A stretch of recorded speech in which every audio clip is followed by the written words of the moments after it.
Hello friends, welcome to my YouTube channel secret study. मैं आज आप लोग क्या बताने वाला हूँ, आज आप लोग के बताने वाला हूँ एनटीएससी के बारे में। तो आज क्या करेंगे इस वीडियो में, एनटीएससी के बारे में क्या होता है, कि कैसे दिया जाता है उसके बारे में देखेंगे। ठीक है। इस वीडियो में हम लोग एनटीएससी के बारे में क्या क्या टॉपिक देखेंगे वो पहले देख लेते हैं। ठीक है। तो मेरा फर्स्ट में एनटीएससी क्या होता है, एलिजिबिलिटी क्या है एनटीएससी का देने के लिए, और एग्ज़ाम पैटर्न क्या होता है, सिलेबस क्या होता है, पासिंग मार्क्स होता है क्या होता है, और जो एनटीएससी हम लोग देते हैं वो स्कॉलरशिप मिलता है वो क्या मिलता है, कैसे मिलता है, वो सब इस वीडियो में देखेंगे। ठीक है। So don't waste times, I will start the video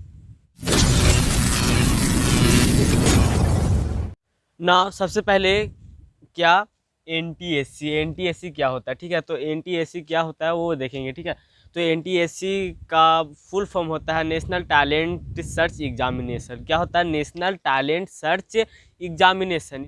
इसका हिंदी होता है भारतीय प्रतिभा खोज परीक्षा। ठीक है। तो इसमें क्या होता है कि जैसे जो स्टूडेंट टैलेंट है उसको क्या किया जाता है, इस एग्ज़ाम के मदद से खोजा जाता है। ठीक है। तो इस एनटीएससी का मतलब क्या हुआ? नेशनल टैलेंट सर्च एग्जामिनेशन, इस एनटीएससी का मतलब हुआ। ठीक है। उसके बाद क्या आता है? एलिजिबिलिटी, मतलब एनटीएससी देने के लिए हमें क्या चाहिए। सबसे पहले एनटीएससी को देने के लिए हमें क्या चाहिए? हमें चाहिए जैसे क्लास 9th में आप कम से कम 50 एबव परसेंट आना चाहिए। ठीक है। क्लास 9th में 50% एबव नंबर आना चाहिए। उसके बाद आप नेशनल सिटीजन हो। क्या हो? नेशनल सिटीजन हो। और नेशनल सिटीजन होने के बाद और आप क्लास 10th में पढ़ रहे हैं। जो स्टूडेंट क्लास 10th में पढ़ते हैं उन्हीं को सिर्फ एनटीएससी दिया जाता है। मतलब जो क्लास 10th में पढ़ रहे हैं वही एनटीएससी को दे सकते हैं। ठीक है। जैसे इस वर्ष 2023 में जो एनटीएससी का एग्ज़ाम होगा वो क्या कर सकते हैं, जो क्लास 10th में आने वाले हैं, जैसे अप्रैल में आप क्लास 10th में आ जाइएगा तो आप इस एग्ज़ाम को दे सकते हैं। एलिजिबिलिटी क्या हुआ? क्लास 10th में होना चाहिए और इंडियन सिटीजन होना चाहिए। ठीक है। ये मेरा एलिजिबिलिटी है इस एग्ज़ाम को देने के लिए। उसके बाद आता है एग्ज़ाम पैटर्न। इस एग्ज़ाम को देने के लिए एग्ज़ाम पैटर्न क्या है? देख, क्या है एग्ज़ाम पैटर्न? ये एग्ज़ाम पैटर्न स्टेज 1 और स्टेज 2 होता है। ठीक है। स्टेज 1 और स्टेज 2। स्टेज 1 में क्या होता है? स्टेट लेवल का एग्ज़ाम होता है। क्या होता है? स्टेट लेवल का एग्ज़ाम होता है। स्टेज 2 में नेशनल लेवल का एग्ज़ाम होता है। नेशनल लेवल, देखिए स्टेज, इस एनटीएससी को देने के लिए हमें 2 एग्ज़ाम को क्वालिफाई करना पड़ता है। ठीक है। एक स्टेज 1 और एक स्टेज 2। स्टेज 1 मतलब जो स्टेज 1 है वो हमारा स्टेट लेवल का होता है और स्टेज 2 है वो हमारा नेशनल लेवल का होता है। ठीक है। आप स्टेज 2 को कब दे सकते हैं? जब आप स्टेज 1 को क्वालिफाई कर लिए हैं तो स्टेज 2 को दे सकते हैं। ठीक है। ये यहाँ तक क्लियर हो गया। ये मेरा एग्ज़ाम पैटर्न रहा। ठीक है। और अब क्या देखते हैं? सिलेबस। उसके बाद क्या आता है? एनसीईआरटी के बारे में हम लोग जान लिए, एलिजिबिलिटी क्या है वो जान लिए, एग्ज़ाम पैटर्न स्टेज 1 और स्टेज 2 नेशनल लेवल और स्टेट लेवल पर होता है। उसके बाद जो सिलेबस है वो क्या है? सिलेबस क्या है? सिलेबस देखते हैं। ठीक है।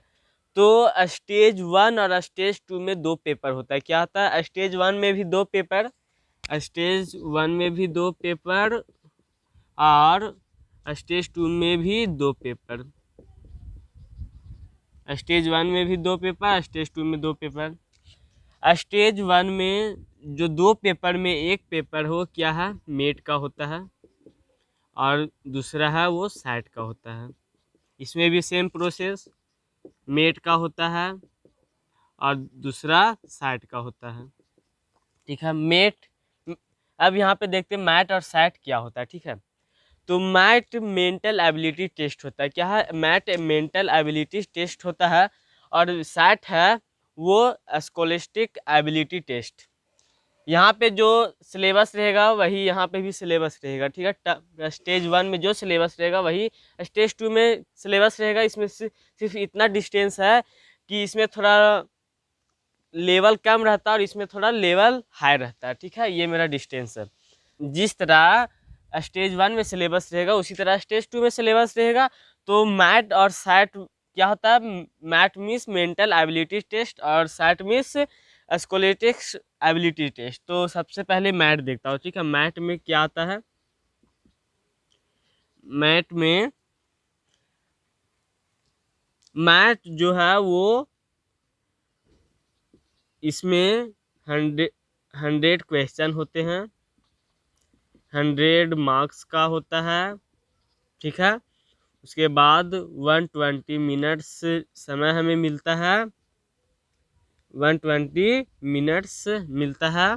ये कितना, 100 क्वेश्चन, 100 मार्क्स और 120 मिनट्स। उसके बाद जो इसमें क्या क्या हमें आता है, वो आता है verbal test, non verbal test और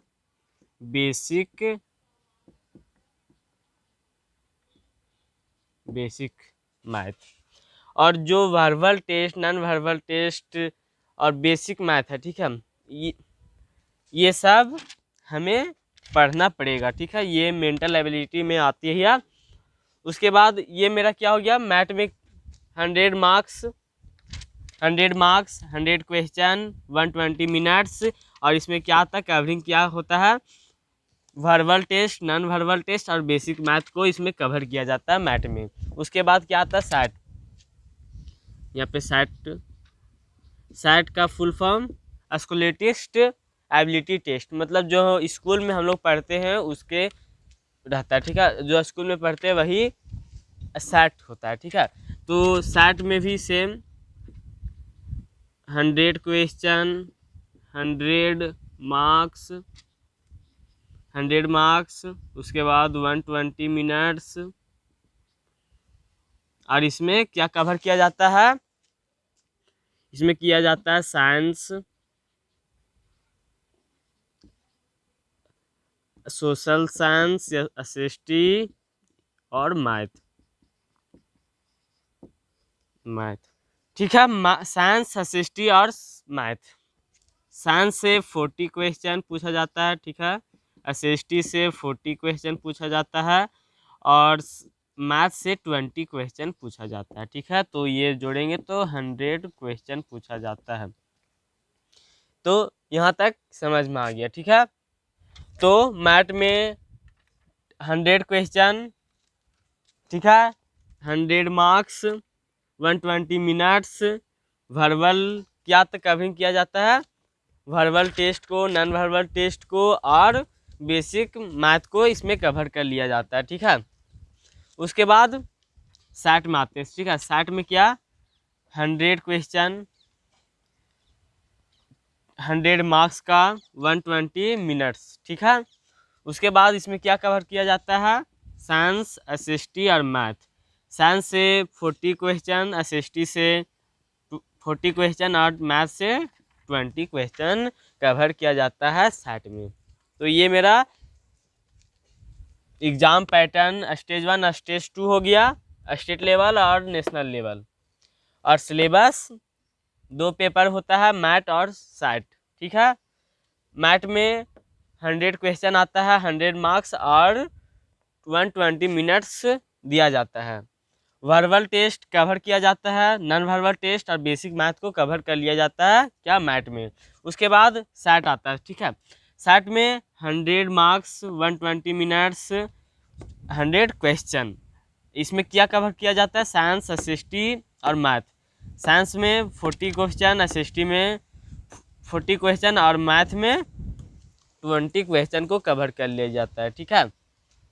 तो ये, और मैं बता दूं, ये एग्ज़ाम होता है वो नेगेटिव मार्किंग नहीं होता है, क्या, नो नेगेटिव मार्किंग, मतलब नेगेटिव मार्किंग इस एग्ज़ाम में नहीं होगा, ठीक है। और ये सब एग्ज़ाम है वो क्या होता है, एमसीक्यू क्वेश्चन इसमें पूछा जाता है, ठीक है। तो ये मेरा क्या हो गया, एग्जाम पैटर्न और सिलेबस हमें पता चल गया। उसके बाद क्या आया, पासिंग मार्क्स। पासिंग मार्क्स देख लेते हैं। उसके बाद क्या है, पासिंग मार्क्स क्या होता है, ठीक है। तो पासिंग मार्क्स जनरल के लिए 170 से 80 के लगभग में लाया जाता है, मतलब मार्क्स लाना पड़ता है। ओबीसी के लिए 145 से 160 के बीच में लगभग। ईवीएस को सेम 145 टू 160 अबाउट। एससी और एसटी स्टूडेंट के लिए 120 से 145 के अबाउट में लाना पड़ता है। उसके बाद जो हैंडीक्राफ्ट स्टूडेंट है, दिव्यांग है, उनके लिए 110 टू 120 के बीच में लाना पड़ता है। तो ये क्या हो गया, पासिंग मार्क्स इतना होगा।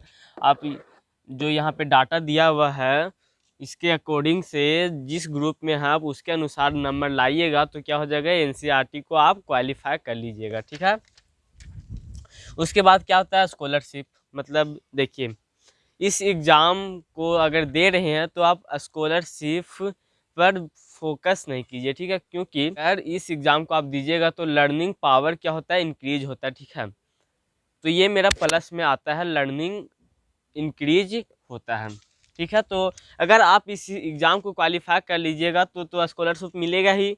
तो स्कॉलरशिप को देख लेते हैं, ठीक है। स्कॉलरशिप फर्स्ट में जो 11th प्लस 12th का स्टूडेंट है उनके लिए क्या होता है, जो अब अगर आप 11th और 12th में जाते हैं और अगर इस एग्ज़ाम को क्वालिफाई कर लिए हैं तो क्या मिलेगा आपको, 1250 मतलब पर मंथ।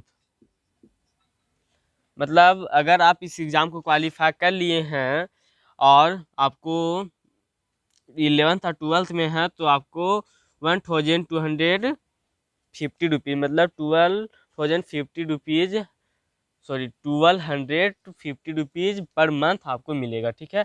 अगर आप ग्रेजुएशन में चले गए हैं तो ग्रेजुएशन में क्या मिलेगा, 2000 रुपीज़ पर मंथ मिलेगा, ठीक है, पर मंथ। वही 11th-12th में 1250 रुपीज़ एंड ग्रेजुएशन में 2000 रुपीज़ पर मंथ हमारे को मिलेगा, ठीक है। तो ये क्या हो गया, पूरा एनटीएससी के बारे में हम लोग जान लिए, ठीक है। अगर आप एनटीएससी का एग्ज़ाम देना चाहते हैं तो कमेंट में लिखकर ज़रूर बताइएगा, ठीक है। और मैं बता दूं कि अगर आप एनटीएससी की एग्ज़ाम देंगे और आपको मेट पढ़ाऊंगा, ठीक है, तो मैं जो इस एनटीएससी के बारे में बताया वो क्या करेंगे हम लोग, जो मेट स्टेज 1 और स्टेज 2 में जो मेट सब्जेक्ट है उसको क्या करेंगे, हम पढ़ाएंगे, ठीक है, इस चैनल पर। तो चैनल को सब्सक्राइब, लाइक और शेयर ज़रूर कर दें, ठीक है। और इस वीडियो को शेयर करें क्योंकि आपके फ्रेंड भी एनटीएससी का एग्ज़ाम देना चाहेंगे तो जानकारी लेकर इस एग्ज़ाम को क्वालिफाई कर सकते हैं, ठीक है। और अगर मेट का अगर पढ़ाई करना होगा तो क्या कीजिए, आप इस चैनल को सब्सक्राइब कर लीजिए, ठीक है, और बेल आइकन को भी प्रेस कर लीजिए। और नेक्स्ट वीडियो में हम लोग क्या देखेंगे कि इसका सिलेबस, मतलब मैथ और, ठीक है, मैथ में जो वर्बल और नॉन वर्बल टेस्ट मैंने बताया उसमें क्या कौन कौन सा टॉपिक आता है वो हम लोग देखेंगे, ठीक है। और साइंस में साइंस, मैथ और एसएसटी में कौन सा टॉपिक आता है वो देख लेंगे, ठीक है। So meet you next video, thank you so much.